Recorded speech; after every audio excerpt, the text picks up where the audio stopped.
இப்போ நம்ம என்ன ஸ்டோரி பார்க்க போகிறோம் அப்படின்னா, ட்ரீம் அப்படின்ற ஸ்டோரி தான் பார்க்க போகிறோம். ஒரு பொண்ணு வந்துட்டு இருந்தாலாம். அவளுக்கு 8 வருஷமாக ஒரு ஆசை வச்சிட்டு இருந்தா, நிறைவேறவே இல்லையா. உடனே சொன்னா, 8 வருஷம் ஆசைப்பட்டேன், ஒவ்வொரு நாளும் இன்றைக்கி நிறைவேறிடும் அப்படின்னு சொல்லி, அந்த ஆசையை நிறைவேறலாம் அப்படின்னு சொல்லி நினச்சிட்டு இருந்தாலாம்.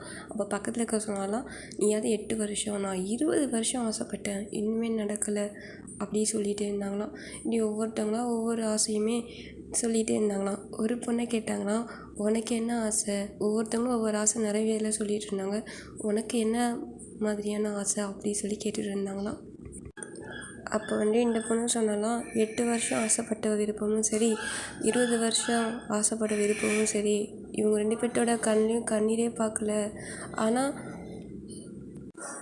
இருந்தாலும் 2 பேரோட ஆசையும் நிறைவேற்றுங்க அப்படி சொல்லி இப்போ வேண்டிக்கிட்டாலாம்.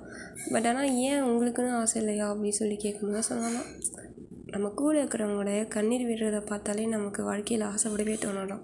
ஸோ அந்த மாதிரி நல்ல எண்ணங்கள் நம்மள்கிட்ட இருந்துகிட்டே இருக்கணுமா. ஐயோ நமக்கு கூட நம்மளை விட கடவுள் ஆப்போசிட்டில் இருக்கணும் சோதிப்பானா, அதுதான் ரொம்ப கவலையாக இருக்கும் அப்படின்ற மாதிரி முடிச்சிட்டாங்க.